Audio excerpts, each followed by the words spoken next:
Welcome to the Trader, a Traitors podcast. My name's Matthew and I'm a writer working in TV development and I am a handy faithful. I'm not letting that phrase go. The Trader is a deep dive into every episode of the hit TV competition series The Traitors, and this is season 3 of the podcast dedicated to the Traitors Australia. The previous episode was the first interview special of the season, and I spoke to Teresa Hunter Matt Micallef all about his gameplay, his secret alliances, and his zero regrets.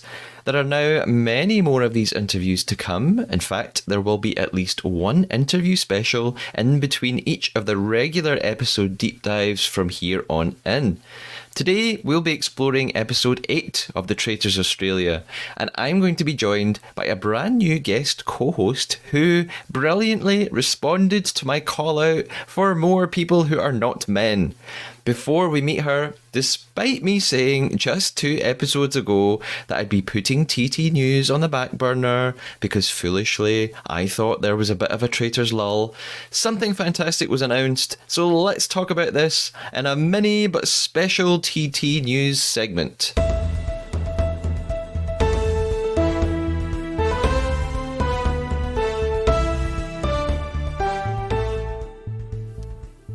It's the news I have been hyping up basically since I started the podcast in January, but had begun to think actually wasn't going to happen. The Traitors Australia is coming to BBC Three and BBC iPlayer here in the UK. Super TV 24/7 reported on this in the last couple of days, and as Lizzo would say, it's about damn time. In a way, the timing of this makes perfect sense.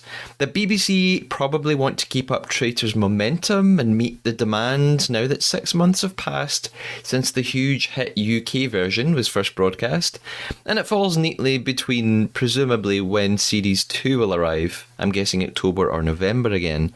Now that Australia Season 2 is also on its way with promo shots of the cast out, it makes sense that the BBC want to broadcast Season 1 before that's released.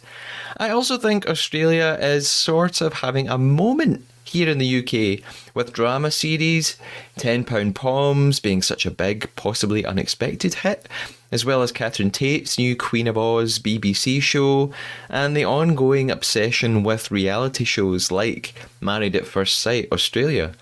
I'm calling it Renaissance, which sounds a bit like a pasta dish or something. Whatever the reason, I'm here for it, and I know a lot of UK Traitors fans who are really excited about this announcement and who will be streaming the show, and who of course can then listen to this season of the podcast. The Traitors Australia will be streaming on BBC iPlayer in July. So, on we go further into the series then. Today is all about episode 8 of The Traitors Australia, and joining me is a new guest co-host. Let's find out who she is.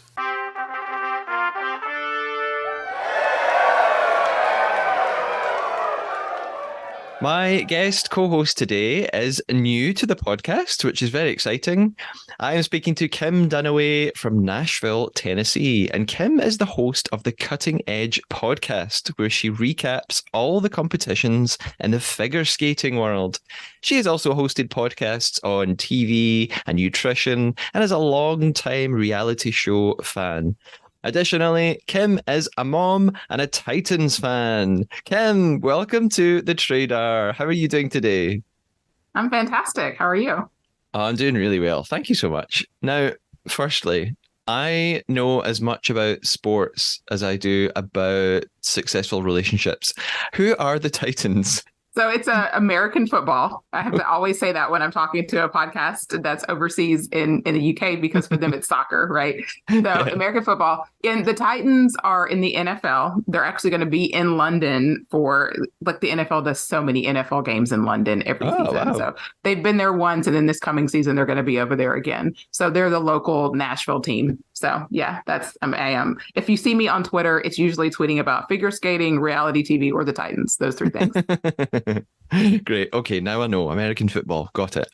And your podcast, Cutting Edge, is all about figure skating. In the UK, we have a reality show called Dancing on Ice, which is basically like Dancing with the Stars, but with ice skating. Is there a US version of that? They tried it once. It was called like Skating with Celebrities. It was literally like after maybe the 2006 Olympics. They tried it one time. It wasn't very successful. I have seen clips of that show in the UK. I know Olivia Smart won this past season with her partner, and I saw some of their performances. So yeah, apparently it's a big deal. I wish they did it over here, but Yeah. no way. Maybe they'll revive it sometime because I mean it does fairly well here. It's been on for years now, so it must be doing okay. So Yeah, there's one in Canada called Battle of the Blades that's been really popular too. okay, Yeah. okay. Now, tell me about the Traitors then. How did you come across this show? Which version did you find first? So I basically found out about it on their Survivor subreddit. So I'm a huge Survivor fan. I've seen every episode. And so I originally saw that Suri and Stephanie were going to be on the US version. And so I saw it. I saw it months after it had aired. So I already knew what happened when I watched it. And I enjoyed it so much that I was ecstatic when Peacock, which is our streaming platform over here that carries the Traitors, when they had both the UK and Australia versions too. So I watched the UK version second, and I'm working my way through the Australian version now. I've enjoyed all three of them. Excellent. So we're going to talk about episode 8 of the Traitors Australia, and am I right in thinking you haven't seen the end of this season, so you don't know where it's going? That's right. I don't. I've seen a beyond this episode, but no, I have not seen how it all ends, and I haven't been spoiled either, so I don't know. Okay, excellent. I'm not going to spoil anything for you, and I am so excited on your behalf for you to watch the rest of the season. So, something that I like to ask new guest co-hosts is what their biggest betrayal has been. This could be the biggest, the strangest, the funniest, the worst, the most ridiculous lie you ever told. And did you get away with it? Do you have a biggest betrayal, Kim? It would have to be when I told my sister she was adopted. I could not find her birth certificate. So this is a real story. I could not find her birth certificate. I could find only mine and only my brother's. And people always told me that I look like my mom. And people always told my brother that he looked like our dad. Yeah. But my sister was always the oddball who didn't look like anybody else. She was shorter than the rest of us. She was always a little bit different. And so I had her completely convinced that she was adopted. And my parents were pissed. They had to really go and because again, she also didn't have like baby pictures like the rest of us did because my mother said like they didn't develop or something along those lines.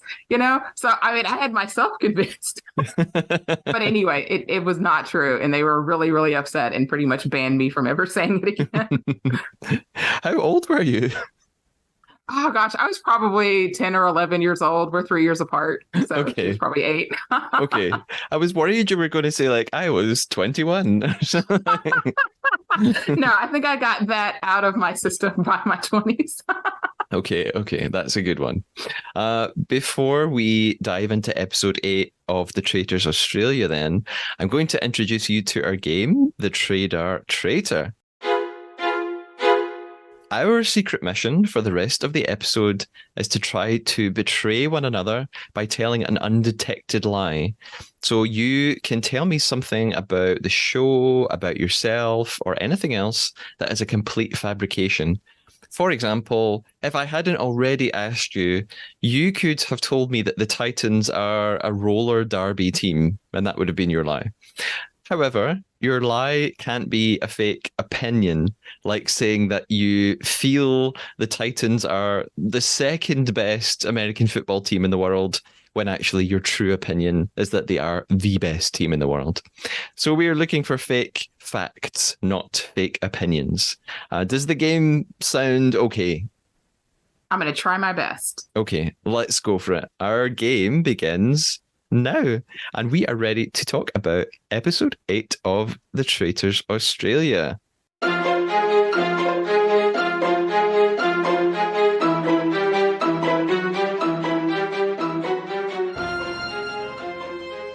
Episode 8 begins with a bit of a recap of what happened last time, what do we need to know, and in the previous episode, Dirk somehow escaped banishment, just about.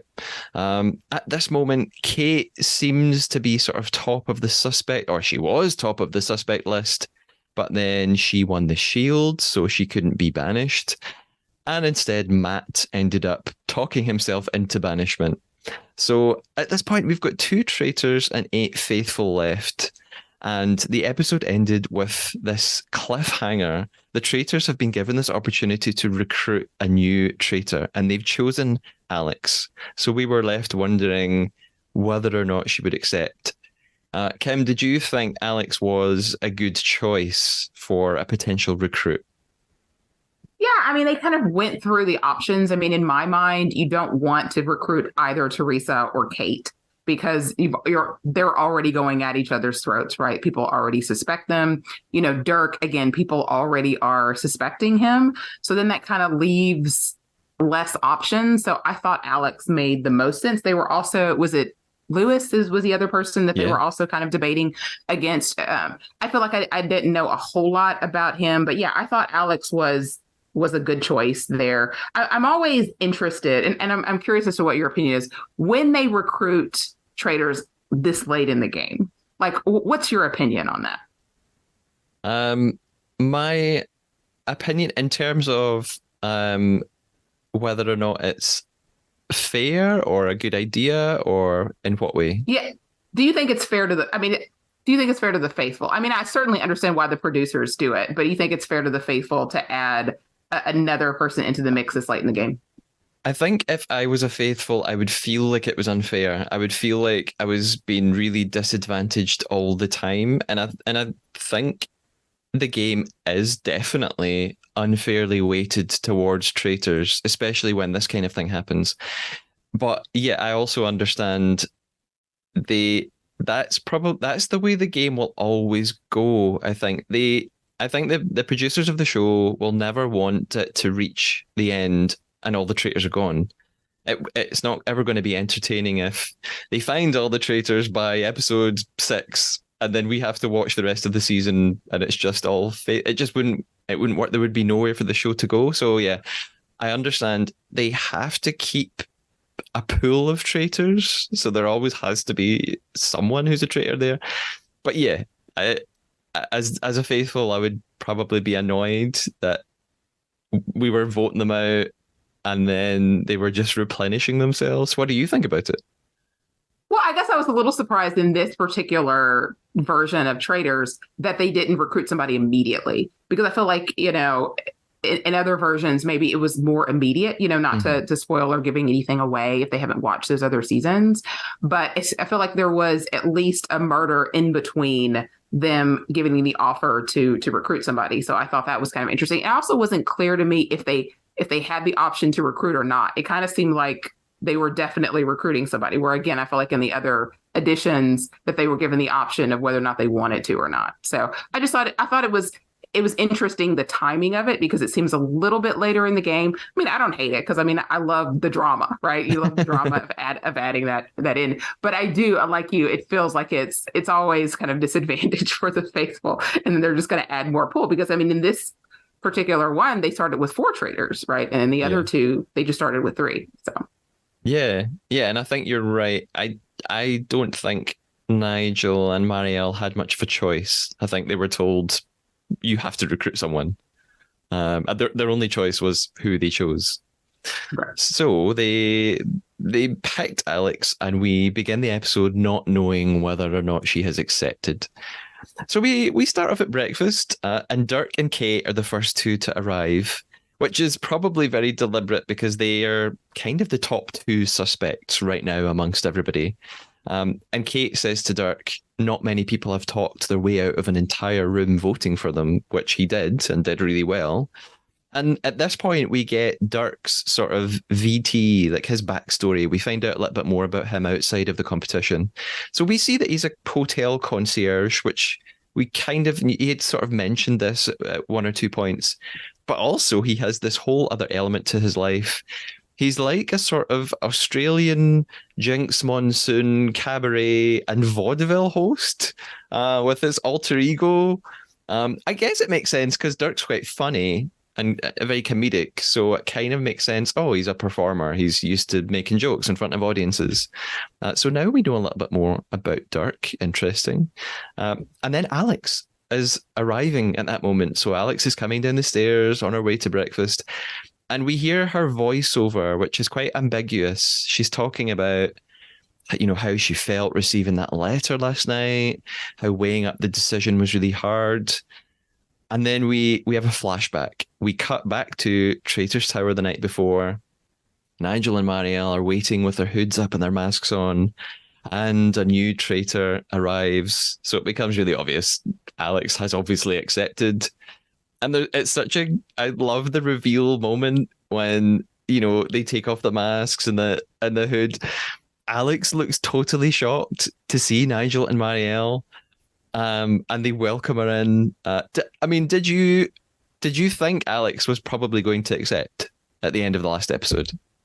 Yeah, I did because she seemed like one of those that her curiosity was going to win more than anything else. I also never felt like she was one of those that was like, she will die for the faithful. Like, you've had those people that are so faithful, like they can't see themselves being a traitor. Like Alex, I felt like, yeah, she was going to do it. I loved her reaction because it was clear that she had no idea that it was those two. And so I did love that. What was so strange to me in that moment, though, was when Marielle goes, "What do you think about us, pushing, Angus and Claire under the bus?" And I was like, why is that like your first thing that you're saying to her? Like, you just now welcomed her into this club, but it's like it was almost like a threat in a kind of a way. It was kind of weird. Yeah.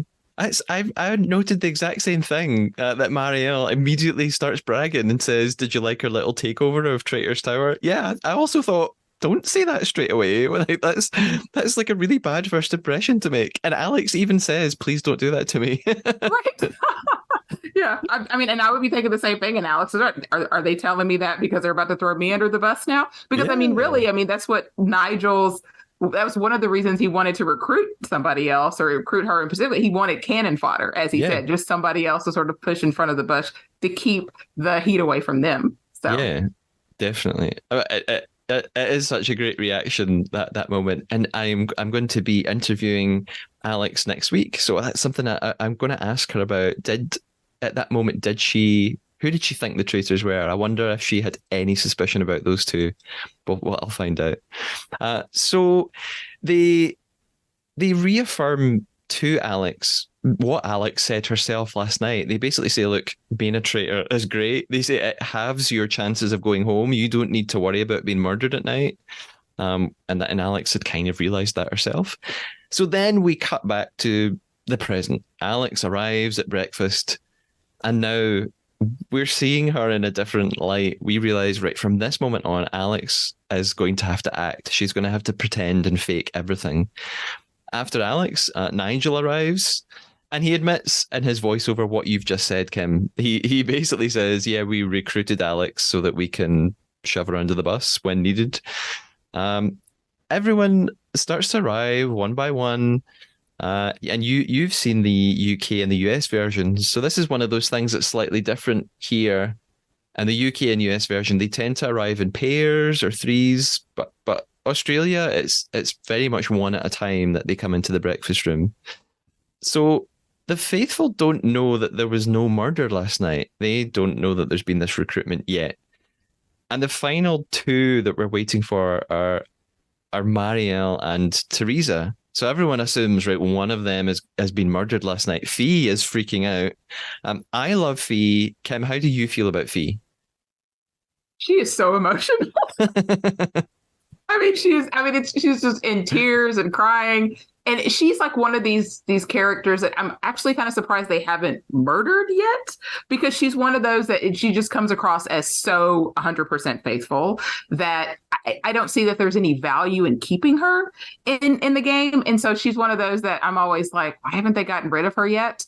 But yeah, she's a great character to have. I don't think that her Traitors is very good, at least not so far that we've seen, but she's been a great character to have on the show. And then, yeah, her just being completely emotional here. I think if you're looking at her, you're going, okay, there's no way she's a traitor. Yeah, unless she's an amazing actress. But yeah, I think you're right.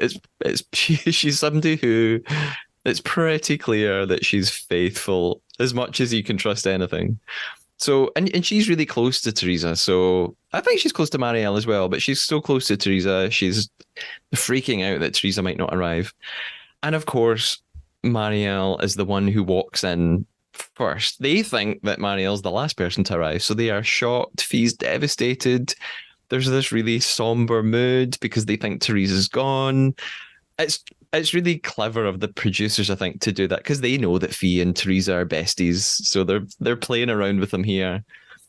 Uh, Marielle's quite impressed with Alex because Alex is like almost in tears. So already she's doing a great job of fulfilling her traitor acting role. Of course, moments later, Teresa bounds in the door in her usual boisterous way, and everyone is hysterical. And Teresa's just like, "What the hell's going on?" Like, it's a great TV moment. I loved this little bit. So they realize there's been no murder. Teresa's still around. It's great. Roger then arrives, and in typical Roger, like comedic, scripted fashion, does this fake head count, and he says, "Oh no, you're all here. No one's been murdered," but he tells them that kind of the truth. He tells them that the traitors have recruited someone new, so they're all very shocked. Lewis says this is the worst thing that could have possibly happened right now. Um, I wonder if this could they see it as a good thing though? Because there's one more traitor, so statistically it's more likely that they'll find one now. I guess it's the only positive light I can put on it. If that makes any sense. Yeah, I thought this was actually because when I first watched it, I was like, I don't know that I like that Roger told them that there was another traitor. But when I watched it a second time, I was like, well, you know what? I think this helps to tip the scales for the faithful a little bit because now they've gotten a clue that, ordinarily they wouldn't have because again, in the other versions, they're going, can they recruit somebody else? Was there somebody else? Because there wasn't a murder. They don't really know. And so here they know exactly. And like you said, now the odds of them picking somebody have gone up much higher. So I do think that announcing it ultimately helps the faithful out here. Yeah, I agree because I think like we said earlier, the game is really built in favor of the traitors in terms of sort of statistics and numbers and your chances of surviving. So I do think the faithful need some kind of help sometimes. So I think telling them that there's been a recruitment is fair. And yeah, like you suggested, it gives them a chance to look around and think, well, who's changed maybe, who seems a little bit different. And that's exactly what they start to do. They're all staring around the table looking at one another. And Teresa says, right, we'll spot the new traitor because someone's going to start acting in a really different way. It'll be really obvious. Let's all look around and see if we can figure it out. But Kate picks up on that. And Kate thinks, why did you jump to that conclusion so quickly? It was as if you had already thought about this. So this becomes the start of something that's going to continue on throughout the episode. So after breakfast, we next move to the cars. We're on our way to the silver challenge for today. Alex is doing her voiceover. She's saying no one suspects her at all. She thinks she's doing a really good job. And I think she's right from what we've seen. She says she's going to continue to act exactly as she has been. I guess that's easier said than done. And she's observing Marielle to see, well, how's Marielle been doing it this whole time? And she seems quite impressed with her. Marielle then tries to start manipulating things. I think she's focusing on Teresa's entrance and how she did this thing, the thing that Kate had noticed as well, that very soon after walking into breakfast, Teresa had sort of come up with a plan. She'd come up with very specific advice for everyone about how they were going to catch the new traitor. So Marielle's thinking, right, I could use this. I could get someone else out now. So we arrive at the silver challenge for the episode. It's in this sort of, it looks like this old correctional facility that I'm guessing is abandoned and they don't use it anymore unless they hired it out and like I don't know. Really? I thought it looked like an old hotel. Like I thought they were trying to bill it as a correctional facility, but I was like, okay, what prison do you have doors that open to the outside? To me, it looked like an old abandoned hotel. That's maybe that makes more sense. Yeah, I was, and maybe I'm going too literal. I was like, oh wow, there's just this old prison that no one uses. Like, Well, except there was like, did you ever see the mole that was on the Netflix? I don't know I what's available in the UK. it is available here. I haven't watched it, but I Okay. know it is, and I've seen little clips of it. They had like this really great challenge in the US version of the mole on Netflix where they were like literally in a prison and then they were locked in these cells. But Yeah. that was like a legit like prison because they were in a cell inside this bigger building. There was like barbed wire on the outside and all of these things. So I had that thought when they said the prison, I was expecting something like that. And I was like, yeah, I'm pretty sure this is like unless the prisons are different over there than they are over here, which is totally possible. But it looked to me like a hotel. Yeah, maybe it is. Maybe I'm completely wrong. So the challenge is that there are 10 bars hidden in the different prison cells or hotel rooms, whatever they are. So it's a physical game more than anything else. It's a game of running around and doing things quickly. They have to grab keys from a board, run from cell to cell to see if the key fits any of the locks. If they do work, they then have to search the room for a black box with a padlock. And then they have to phone a tower and get the padlock code. It's another it's like a collaborative mission. They're all in it together. I've noticed in the Traitors Australia, they don't I think all of the challenges are kind of collaborative. Like they don't really like in the UK and US versions, they often split them into teams against one another, which always felt quite pointless to me. I never really understood that. What do you think of the challenges in the Aussie version? Well, for one thing, since they're not at the Scottish castle again, the challenges have been completely different. So that's been a breath of fresh air, Yeah, right? And of course, last week, they had that challenge for the shield. So that was individual. But yeah, for the that's most true. part, like yeah, I mean, I think it's been a good balance, The teams challenges and the other ones never made sense to me because you're not going up against each other, like you're all trying to contribute money to the pot. So that never made a whole lot of sense anyway. And so dividing people up into skills makes a whole lot more sense. It was interesting to me, like in this challenge, I'm like, why are Nigel and Fee so much better than everybody else? Are they just lucky? Because I mean, they got like 3 or 4 bars and like everybody else got like one. And I think there was maybe one team that didn't get anything at all. And it was so bizarre to me. So Yeah. Yeah, I think Nigel is must be like really fit, like because he a few episodes back he like jumped in that lake and he was like swimming out of it. Like I think Nigel's probably he must work out. yeah, he's like one of those people that's like, doesn't look it, but they clearly are closet athletes. Yeah, a closet athlete, absolutely. So yeah, it's this collaborative effort. They always seem to need people to do like the mad running around physical bit and then a sub team doing like the instructional bit. Teresa always ends up on the team that's the instruction team. And so in this case, Teresa and Kate are alone in this room together. Even it's a funny pairing because both of them suspect the other. I don't know if they decided to take those roles or if production had a hand in that. I'm not sure. I Um, thought it was great. I yeah, thought it was great. I mean, to me, I was impressed that they were able to work together so well that they could just like turn that off. yeah, But yeah, you could just see each other looking at each other out of the corner of their eye constantly. absolutely. So by the halfway point, they only have one silver bar.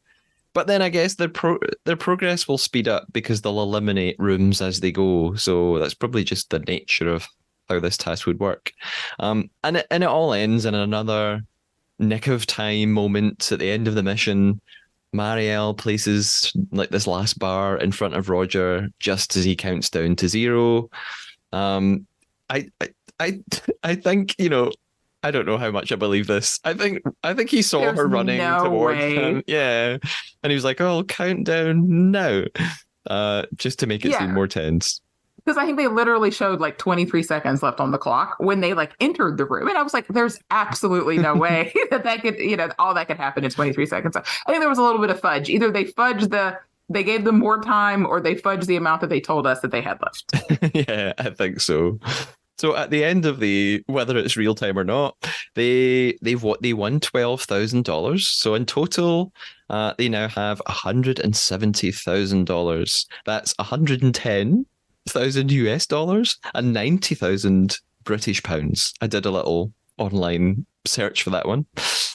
So we return back to the house, or the hotel, I should say, and Fee tells Dirk that despite his speech last time in the banishment room, she's still suspicious of him. He's still on her radar. So, she's not letting go of this comment that he made in the last episode when he said, "Oh, I forgot we could be murdered." It must be really frustrating for Dirk that I don't know what he's supposed to do to change Fee's mind at this point. She just isn't letting go of it.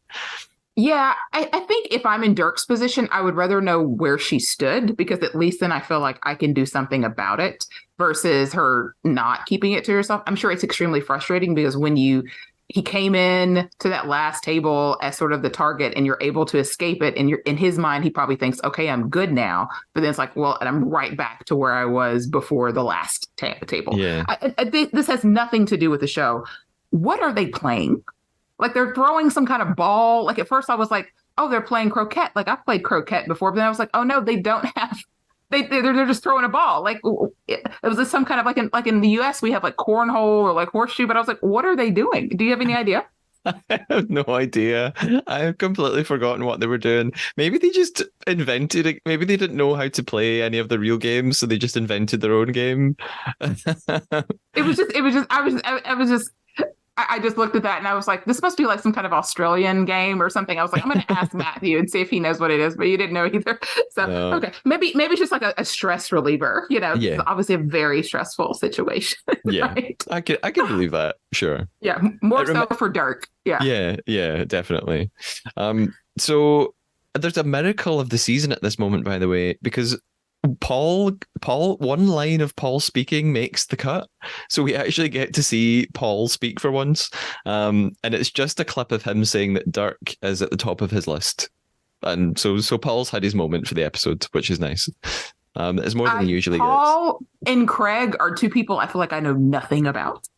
Yeah. I guess they haven't had their like little introduction, which I think Australia has done a really good job of versus the other two versions of like introducing the faithful or the traitor, whoever, and giving us a little bit of their background. But those two, I'm constantly like, oh, they're there. I know nothing about them, So yeah, they're the backstories are kind of dropped in throughout the season, but I'm not. I don't want to spoil anything for you, but you're never going to find out much about Paul. That's all I'm going to say. Like, by the end of the Traitors Australia, you will still know very little about him. It's the weirdest thing ever. Okay. But I'm not telling you how far he makes it or anything like that. You will find out. I'll just wait for that interview that you do with Paul after the season. Yes, exactly, and you'll find out so much more about him. I interviewed Paul recently. I found out more about Paul in 45 minutes of speaking to him on Zoom than I found out in a whole 12 episode arc of a TV show. But hey, so after Paul gets his one magical line, he says he suspects Dirk. Kate's still focusing on Teresa. And Kate says that she, as in herself, Kate, she says she's been last to walk into breakfast twice. She knows how it feels and how you kind of know that you're the last one. And she says that this morning at breakfast, when Teresa walked in last, she wasn't nervous at all. She wasn't behaving like that. So Kate finds this very sus. I've noted just something general here about voting in the Traitors. Voting is very political in this game, as in, like, I mean, quite literally almost, it feels like the way politicians have to make sure they've got enough votes to make something passed. You've got to whip people up. Because Kate has this line, she says, I'd love to go for Teresa if I can get the votes. So there's this element of gameplay in this show where sometimes you you can't just always be 100% honest and you write down the name of the person you think's the traitor.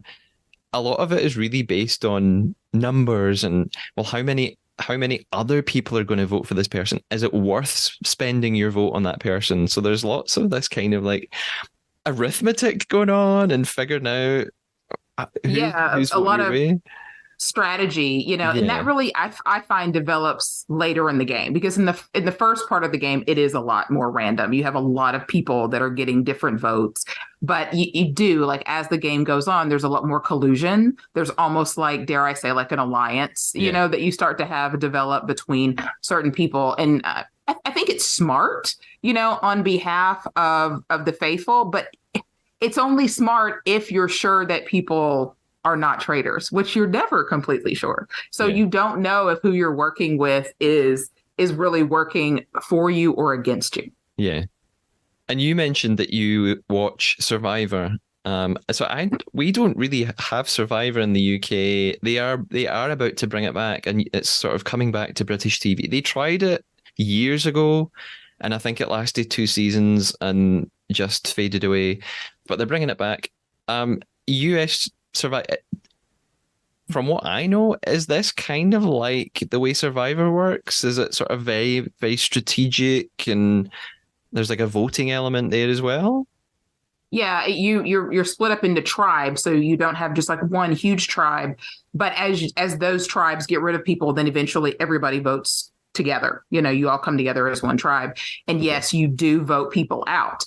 And so, very early on in like Survivor season one, the person who won that season figured out that, okay, if I get so many votes together, I can control the game. Yeah. And so that's really what Survivor is all about. And so sometimes you might have a target that you want to get rid of, but sometimes it's just about, okay, anybody other than me.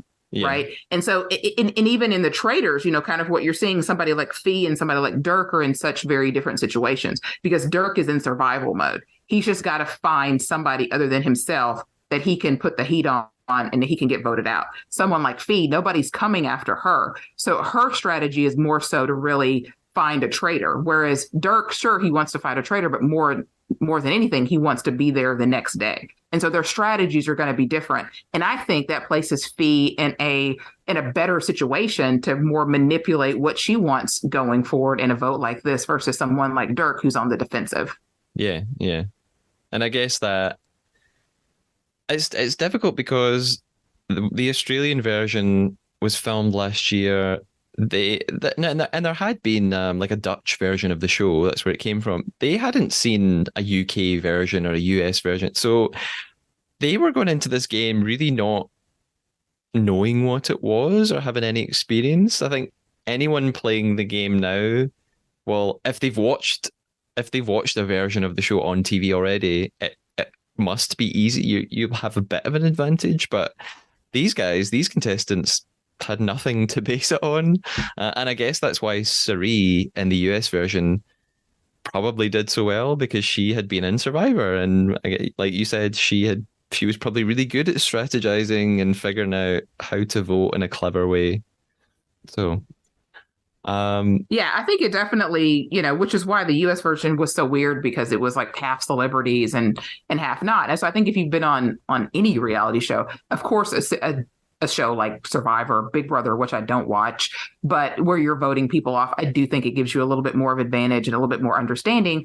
But here, where you have an even playing field, I think as the game goes on, it starts to make more sense to you. Because I mean, even if they had been able to see the UK or the US, you still have so little data, yeah, to go on that, I don't know that you could use that as a huge sense of inspiration. yeah, yeah. Of course, the exception to all of this talk of like knowing you need numbers is if you're Matt. If you're Matt, you're just going for Teresa every single day. You don't care what other people are doing. So Matt's not really going along with that.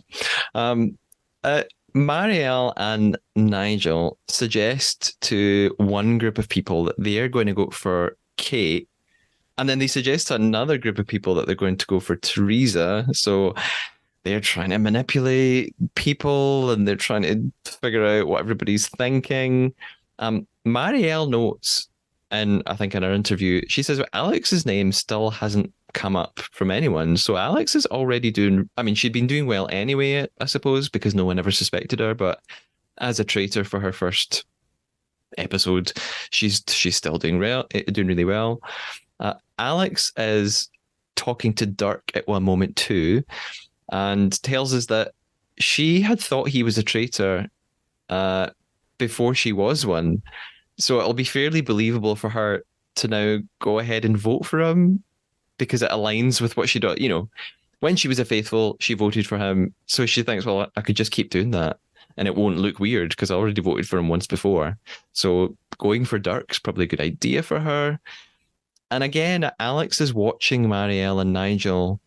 She watches them talk to Teresa, for example, and she is amazed at how they are pulling all the strings in this game. That's how she describes it. You spoke a little bit about this earlier, Kim. Do you think it's easier to be a traitor recruited halfway through the process than from the start? Because you've been with, yeah, you've played it as a faithful and you've seen things from different perspectives. Like, does Alex have some sort of advantage here now? I think she does, because I think if your mind has been in one side of the game for so long and then it immediately flips to something else, I don't think that that's easier. I think that she definitely has more information now, but I think that only time will tell, how she's able to keep the act up long term, because we've seen, in different versions, for some people, they really thrive being a traitor. Some people, it really wears on them. Yeah. I haven't really seen where Alex has like this great connection with any of the remaining faithful. So I think that could make it easier for her. It's interesting to me because she mentions multiple times during the episode, and you said so too, that she's really impressed with the way that Marielle is playing the game. And as I'm watching it, I'm going, I think Marielle talks too much. Like, I think she's trying too hard to manipulate the game. That I think it's okay to do that at times, but this is kind of a survivor move. But you've also got to know when to take a step back and let other people lead, because eventually people will sort of wise up to the fact that you're always throwing somebody's name out. And so I don't know that you always want to be the person to throw the name out. I think in Traitors, there's this fine balance between saying too little and saying too much. And I feel like we're kind of either they're just showing it more, or I just feel like we're kind of at a point where maybe Marielle is maybe feeling herself a little too much. And she's starting to talk a bit too much, is what I kind of feel. And I'm listening to Alex as she's saying how impressed she is. I'm like, is she impressed because she didn't see it? Or is it because Marielle really is doing a good job? Because I mean, Marielle's name did come up earlier in the season, but we really haven't seen it so much. But as you get rid of more and more faithful, eventually there's not as many places to hide. And so I don't know if her end game is going to be as good as maybe her beginning and mid game. Only time will tell. Yeah, that makes sense. There's no shield challenge in this episode, and I don't really know why. Do you have any thoughts on that? Well, like in Top Chef, because again, I watch like a zillion reality shows, right? Like in Top Chef, they have this where you would get immunity for the elimination challenge. But once you get down to so many chefs, they get rid of that. They get rid of the immunity part. So I don't know if that's something that they're like, okay, we've got to the point that, keeping one person from banishment or getting murder starts to detract or starts to sort of limit what they're able to do. And so they just decide to get rid of it at some point in the game. That's a possibility. Yeah. So we're ready for the banishment room at this point. They all enter. Roger is doing what he does. He's psyching them up. He says that the room feels a bit more traitorly, which made me laugh. And Fee begins the discussions tonight. She just immediately goes, Dirk, hi.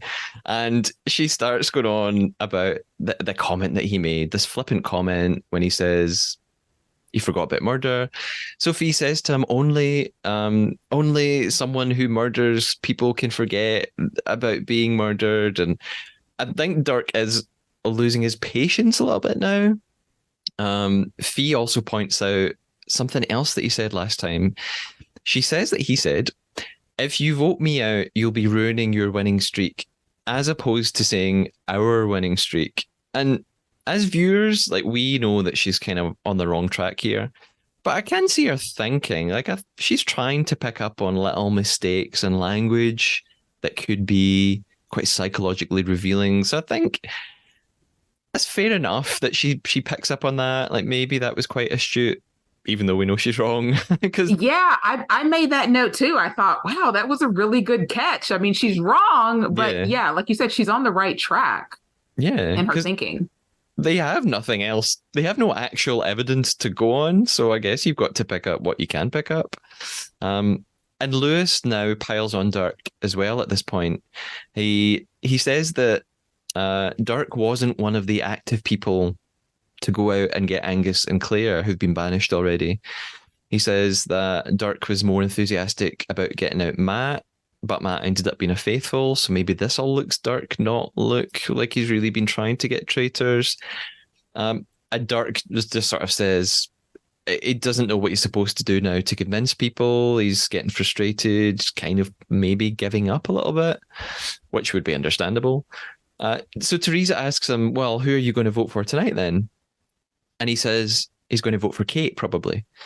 So they argue a little bit about how she was the first person who wrote down his name a few episodes ago. And then Teresa kind of chimes in with that. She also thinks that Kate could be a traitor. And it starts becoming this sort of back and forth between the argument just bounces around because Kate then retaliates and she calls out Teresa and she says, your behavior at breakfast was weird. It was mind boggling. And there's a long take of Teresa just looking like completely gagged here, like she's just totally shocked. And I get Kate says this thing that she said already in the episode. She says Teresa didn't really look around the room when she arrived at breakfast, like you normally would. And then she says that after Roger mentioned recruitment and everyone was really anxious and confused, Teresa jumped straight to her theory. Oh, it's easy. We'll just have to look at the quiet people. And Kate says, well, how did you know the traitors would pick a quiet person? And Teresa said, well, you're misquoting me. That's not exactly what I said. Although I kind of think it is what she said, but hey. So not long after this, then the voting begins. So the vote begins with Kate tonight. Kate votes for Dirk. Fee votes for Dirk. Teresa votes for Kate. She's probably Which not. makes no sense. Why do you think that makes no sense? Well, no, it's not Teresa voting for Kate. It's Kate voting for Dirk. That made no sense to me because she had just spent all that time throwing Teresa under the bus, and then she votes for Dirk. So I'm sorry, I misspoke. I spoke too early. Yeah, it is surprising that Kate voted for Dirk.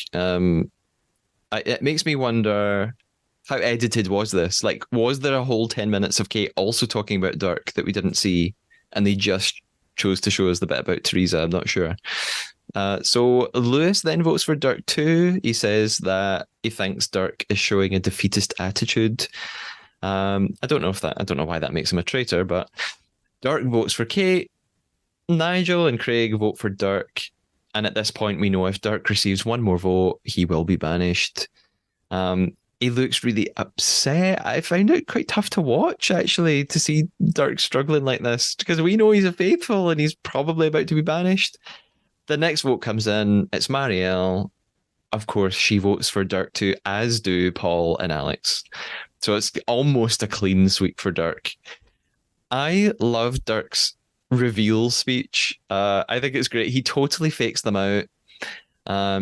He tells them, actually, I'm not just a hotel concierge. I'm also an actor.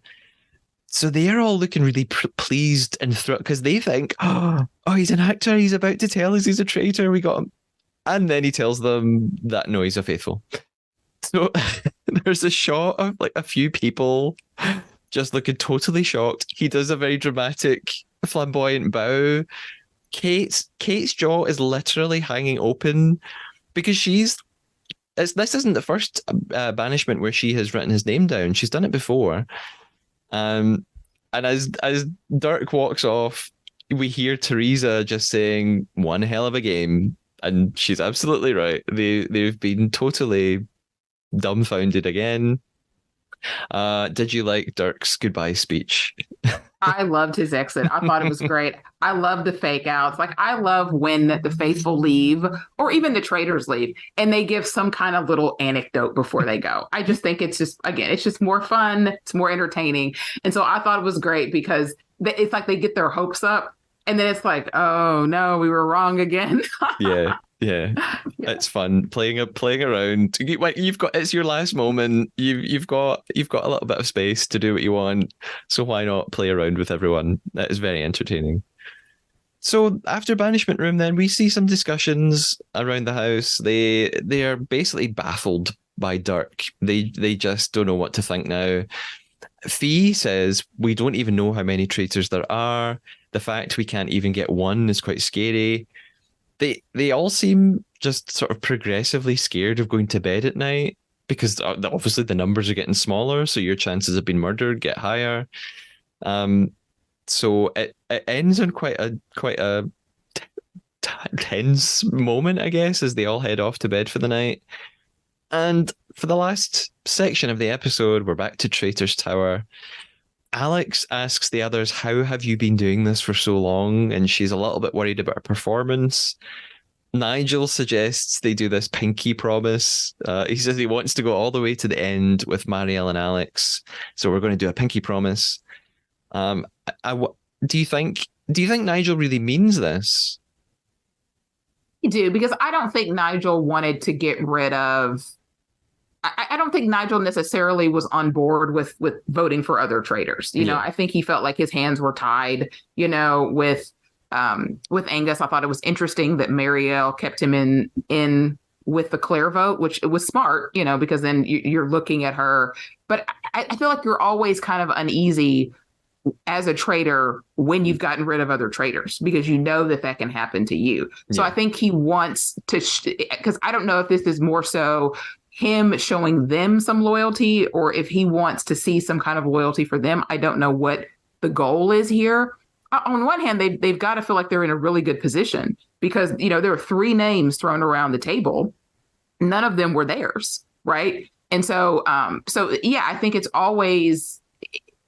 best for, I would love to see a season. You know, I hope that Traitors continues to go on in all of these countries. We get multiple seasons. I would love to see seasons where the Traitors do try to stick together and don't, you know, like fall apart. Yeah. But yeah, I mean, I think that they're going to stay together? I mean, of course not, you know, of course not, you know, but I mean, but it would be smart for them too, because I mean, at this point you have 5 faithfuls and 3 traitors. And so if you were able to get another faithful banished and you were able to murder another person and all of a sudden you've got a voting block of 3 versus another 3 people, I mean, yeah, you could ride that to the end if you're thinking like that. But I don't know if they're in that mode of strategy or not.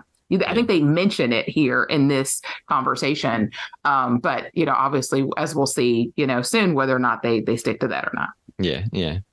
And so the conversation turns to murder for tonight then. And Nigel does say what you said. He says, right, we're going to have to be really strategic because if they can get, he says that basically they can make it to the top 7 now. If they can get another murder under their belts, maybe even another banishment, will be top 7. He suggests Fee or Craig for murder tonight. Alex says that Craig is probably a bit easier to manipulate, whereas Fee's sort of very strong-willed and she's very sort of outspoken. Marielle points out that no one suspects either of those 2 of being a traitor, so they're not going to be banished. So they're going to have to murder them at some point, probably Fee or Craig. Alex says that Fee is actually really clever, although tonight she wasn't. But Alex likes that generally she's pretty smart, that she's observant. She says that Fee doesn't trust anyone, although I don't think that's true because I think Fee definitely trusts Teresa 100%. They are besties, so I don't know how accurate that is. Marielle brings up Kate at this point. She says she wants Kate gone. She wants Kate out of the game. Alex agrees. Kate's quite worrying because also, you know, Kate's clever. She, outside of the traitors, is a game player. She loves games. She loves strategizing. She's been doing well so far with finding the two traitors who've gone so far. Nigel suggests that probably they also don't want Teresa in the top 7. Alex says she might get herself banished though, because she's quite sort of loud and gregarious, but that'll be tough. They end, so they've talked about a few people here, and they end by sort of suggesting to us, the viewers, that they're all in agreement about who to murder. We just obviously don't know who that is yet. We've got some creepy cutscenes like we often have at the end of the episode, some getting ready for bed shots, and the episode ends there.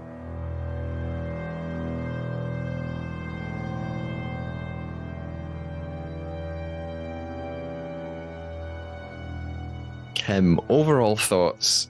Firstly, why do you think why did Dirk end up banished tonight, despite last week, or the last episode, him doing so well to save himself? Why did the vote come right back round to him again? I think people are just they're grasping hold to anything, right? And they have nothing to go on, and they're just grasping hold to anything. It was interesting to me because in the previous vote where Dirk saved himself, they were like, "Oh, you are so calm." And in this next vote, I thought he was pretty calm too, but they felt like he was defeated, that he gave up, that he lost his fight. And so obviously whatever demeanor that he had in the vote where that he was banished, they didn't feel like, if they felt like it was different from the one before. But I think at the end of the day, they just didn't feel confident enough in either Kate or Teresa, which are the other two names that would get thrown around. Like he needed somebody else to sort of throw the heat on, whereas it was Matt just sort of dug himself a grave, right? There was nobody that did that at this banishment, and so he needed somebody else to throw the heat on, and he just didn't have it. Yeah. And by the sounds of it, it's probably going to be Fee or Craig who are up for murder. Are they wise choices? Is there anyone else they're missing that you would have put up for murder tonight? I mean, Fee, again, makes the most sense to me just because it would scare me a little bit with some of the comments that she made about things that she heard Dirk say. It would make me go, oh, she's really tuning in to what we're saying, and that might unnerve me a little bit. I understand where Mariel's coming from with Kate. But when you've got two people like Kate and Teresa who are going up against each other, I just feel like you can't murder one of them, right? Unless you would feel like people would then throw the heat onto Teresa because of the murder. I just think that you just almost have to keep people in there that are going at each other, that are going to throw each other's name out there in. So I understand they're wanting to keep those two in. I feel like I don't know enough about Craig to make a determination of whether or not he should stay or go. To me, if I'm a traitor, I'm looking at getting rid of alliances, voting blocks, that could be problematic. I'm looking at people that if people are pretty confident or not traitors. And I think that, Fee and Craig honestly probably both fit that category. But yeah, I'm definitely looking at Fee because, like I said earlier in the episode, I feel like why have they even allowed her to get to this point? Yeah. And I suppose the fact that you said you feel like you don't know much about Craig at this point, maybe that is then a reason to get rid of him, because that would suggest he's quiet. He's more of a background character. And like the traitor said, well, if he's quiet and he's a background character, he's probably not going to end up banished. So we might as well get rid of him. So maybe the fact that that's your response to him suggests they should just get rid of him, perhaps. We'll see. Yeah, and Marielle made a comment that, hey, Alex's name hasn't been coming up, which made me think, well, who else's names are coming up? Are the names that are coming up simply what we've seen, which is Kate, Teresa, Dirk, who just left? Yeah. Or have there been little whispers of other names that they haven't shown us? Because they have more information, obviously, than what we see as a viewer to go into making those murder decisions too. Mm-hmm. Yeah. Now, we have our own banishment to conduct very soon. Before we get there, Kim, can you tell us a bit more about where we can find you online, what we should check out, maybe a little bit more about the Cutting Edge podcast? What should we know? So my Twitter handles are Kimmy Two Shoes. That's my personal Twitter handle. For the Cutting Edge, it's Cutting Edge. It's Ice Skate Podcast on Twitter, and Cutting Edge Podcast can be found on anywhere you get your podcasts, Spotify, Apple, Google, iHeart, all of that good stuff, probably places I don't even know about, right? So, yeah, definitely if you're a figure skating fan, check that out. If you have UK listeners, they have a great ice dance team in the UK, which are fantastic, Fury and Gibson. And yeah, you can check me out there. Excellent. Now, we've been playing a game. We've been playing the Traitor.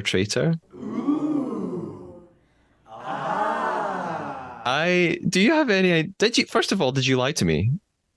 I did. Okay. I also lied about something. I don't know if I did a very good job this time. Normally I feel quite confident, and this time I don't feel that confident. Because, well, I won't say why. I'm going to guess your lie. Okay. I suppose I don't have a lot of options. I have two possibilities. Okay. And I'm going to go for the one that I wrote down. You mentioned that I think Dirk and Fee were playing a game and you were wondering, is that croquet? And then you said, I've played that game. I've played croquet. Was that a lie? Yes. Yeah. Very good. And I figured you probably would guess me out because I didn't know the name of like the croquet sticks. I was like, I should have looked that up ahead of time because I had some potential lies. That was not the strongest one that I wanted to use, but I didn't get an opportunity to use the other two. So that's the best that I could do. So yeah, that was definitely it. So yeah, not a good liar, apparently. No, I'm so impressed with myself. Oh wow, I can't believe that. Okay.